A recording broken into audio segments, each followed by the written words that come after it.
আসসালামু আলাইকুম, কেমন আছেন সবাই? আশা করছি সবাই ভালো আছেন। আজকে আমি রোদে দেওয়া ঝামেলা ছাড়া সবচেয়ে সেরা স্বাদের খোসাসহ টকঝাল মিষ্টি আমের আচার তৈরি করে দেখাবো। বিশ্বাস করেন, এই আচারটা বানানোর সাথে সাথেই শেষ হয়ে গিয়েছে। বাচ্চারা এতটাই পছন্দ করেছে। এখন যেহেতু বাজারে ভরপুর কাঁচা আম পাওয়া যাচ্ছে, এখনই সময় আচার বানানো। 1 বছর পর্যন্ত কিভাবে আপনারা আচারটা সংরক্ষণ করবেন পুরো রেসিপিটা তুলে ধরবো। আশা করছি আমার আজকের রেসিপিটা আপনাদের কাছে ভালো লাগবে। ভালো লাগলে অবশ্যই একটা লাইক দিবেন এবং নতুন নতুন রেসিপি পাওয়ার জন্য অবশ্যই আমার চ্যানেলটিকে সাবস্ক্রাইব করবেন। তো চলুন চলে যাই মূল পর্বে। আমি কিভাবে তৈরি করছি এই মজাদার আচারটি। আচার তৈরি করার জন্য আমার লাগবে কাঁচা আম। এখানে 900 গ্রাম পরিমাণ কাঁচা আম নিয়েছি। আপনারা এখানে কম বেশি করে নিতে পারবেন। আর অবশ্যই একদম ফ্রেশ কাঁচা আমটা নিতে হবে। তো আমটাকে আমি প্রথমে ভালোভাবে ধুয়ে নিয়েছি। ধুয়ে নেওয়ার পরে উপরে যে এক্সট্রা পানি আছে সেটা শুকিয়ে নিয়েছি। খেয়াল রাখবেন আমের গায়ে যেন কোনোভাবে পানি না থাকে। পানি থাকলে আমের আচারটা দ্রুত নষ্ট হয়ে যাবে। তো আমটাকে আমি 8 টুকরা করে কেটে নিব। তো প্রথমে আমি আমটাকে 1-2 ফালি করে নিয়েছি। নেওয়ার পরে আমি টুকরো টুকরো করে কেটে নিচ্ছি। এই কাজটা আমি ছুরি দিয়ে করছি, আপনারা চাইলে বটি দিয়েও করতে পারবেন। খোসার উপরে দেখতে পাচ্ছেন আমি 3টা দাগ কেটে নিচ্ছি। এতে করে আমের ভেতরে খুব সহজে মশলাটা ঢুকে যাবে, যেহেতু আমি খোসা সহ আচারটা করছি। তো এইভাবে করে একটা আমকে আমি 8 টুকরো করে নিব। 8 টুকরো করে নিয়ে এভাবে ছোট ছোট করে কেটে তারপরে এভাবে দাগ কেটে নিব। তো এইভাবে করে আমি সবগুলো আম কেটে নিয়েছি। আর এই সময় কোনোভাবেই ধুতে যাবেন না, যেহেতু আমি প্রথমেই আমটা ধুয়ে নিয়েছি, তাই এই পর্যায়ে ধোয়ার দরকার নেই। অবশ্যই এখানে আটি সহ আমটা নেবেন, তাহলে আমের স্লাইসগুলো গলে যাবে না বা ভেঙে যাবে না। এখন আচারের জন্য একটা মশলা রেডি করে নিব। এই জন্য শুকনো মরিচ এখানে 6 থেকে 7টি দিয়ে দিলাম। ঝালটা আপনারা কম বেশি করে নিতে পারবেন। তারপরে এখানে মিষ্টি জিরা বা মৌরি দিয়ে দিচ্ছি 1/2 চা চামচ পরিমাণ। দিয়ে দিচ্ছি আমি আস্ত ধনিয়া 1/2 চা চামচ পরিমাণ। তারপরে এখানে দিয়ে দিচ্ছি আমি মেথি 1/2 চা চামচ পরিমাণ।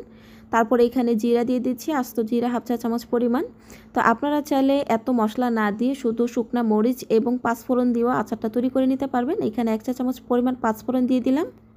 আমের পরিমাণ যদি বেশি হয় তাহলে মশলা পরিমাণ বাড়িয়ে দিবেন। আমি যতটুকু আম নিই এর জন্য এতটুকু মশলাই যথেষ্ট। এখন এই মশলাটাকে আমি 1 মিনিটের মতো ভেজে নিব। যখন এই মশলা থেকে সুন্দর একটা সুগন্ধ ছড়াবে তখন চুলাটা বন্ধ করে দিব। ঠান্ডা হওয়ার পর আধা ভাঙা করে গুঁড়া করে নিব। তো এখন আমি সরাসরি আচারটা রেডি করব। এখানে দিয়ে দিচ্ছি আমি সরিষার তেল। এখানে 1 কাপ পরিমাণ সরিষার তেল দিয়ে দিচ্ছি।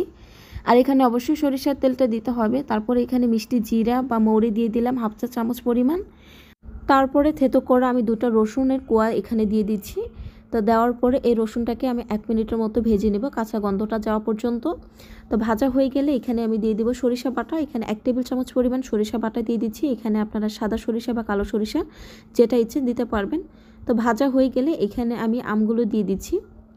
তো আমগুলো দেওয়ার পরে আমি নেড়ে চেড়ে তারপরে মিশিয়ে নিব তেলের সঙ্গে।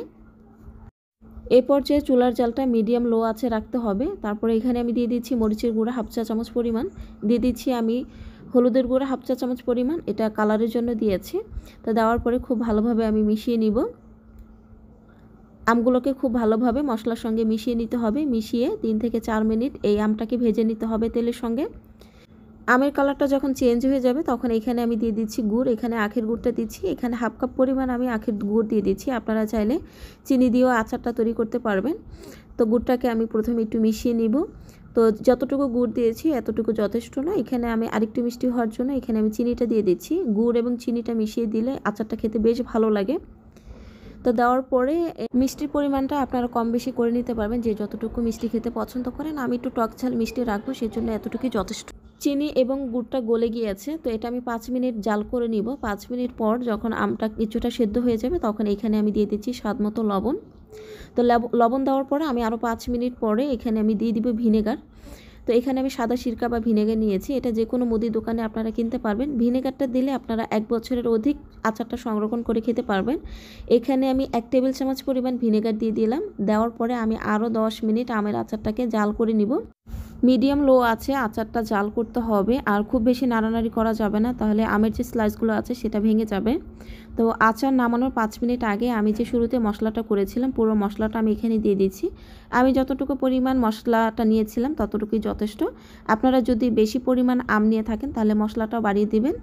তা দেওয়ার পরে আমি খুব ভালোভাবে মিশিয়ে নিলাম। নেওয়ার পরে আমি আরও 5 মিনিট মিডিয়াম লো আছে জাল করে নিব। এর মধ্যে গুড়ের পানিটা ঘন হয়ে যাবে। তো অলরেডি আচারটা আমার রেডি হয়ে গিয়েছে। এখন আমি ঘনত্বটা দেখিয়ে দিব। এর চেয়ে বেশি আমি ঘন করব না। এটা ঠান্ডা হওয়ার পর আরও বেশি ঘন হয়ে যাবে আচারটি। দেখতে পাচ্ছেন কতটুকু ঘনত্ব। তো এই পর্যায়ে আমি চুলার জালটা নিভিয়ে দিব, আর নিচ দিয়ে উপর দিয়ে খুব ভালোভাবে একটু নেড়ে ছেড়ে দিবেন, এতে করে নিচ দিয়ে ধরবে না বা লেগে যাবে না। তো আচারটা ঠান্ডা করে নিয়েছি, এখন আমি সংরক্ষণ করব। আমি সংরক্ষণ পদ্ধতিটা দেখিয়ে দিচ্ছি।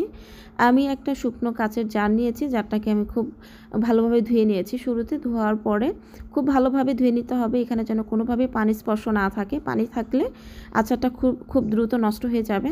তো এখন আমি শুকনো কাচের বয়ামে আমগুলো দিয়ে দিচ্ছি।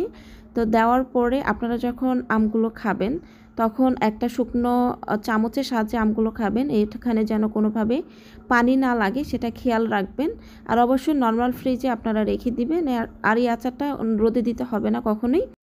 আর এই আচারটি 1 বছরের বেশি সংরক্ষণ করে আপনারা খেতে পারবেন, যেহেতু এখানে ভিনেগারটি দিয়েছি, আচারটা দ্রুত নষ্ট হবে না। আমার বানানো সবচেয়ে সেরা স্বাদের আমের আচার ছিল এটি। বাচ্চারা 2 দিনে খেয়ে ফেলেছে, এতটাই মজা হয়েছে আমের আচারটি। বাজারে যেহেতু এখন ভরপুর কাঁচা আম পাওয়া যাচ্ছে, আম ফুরিয়ে যাওয়ার আগে একবার হলে আচারটি বাসায় ট্রাই করুন।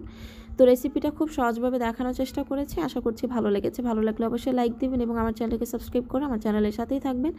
আজ এই পর্যন্ত, সবাইকে অসংখ্য ধন্যবাদ। সবাই ভালো থাকবেন, সুস্থ থাকবেন। আল্লাহ হাফেজ।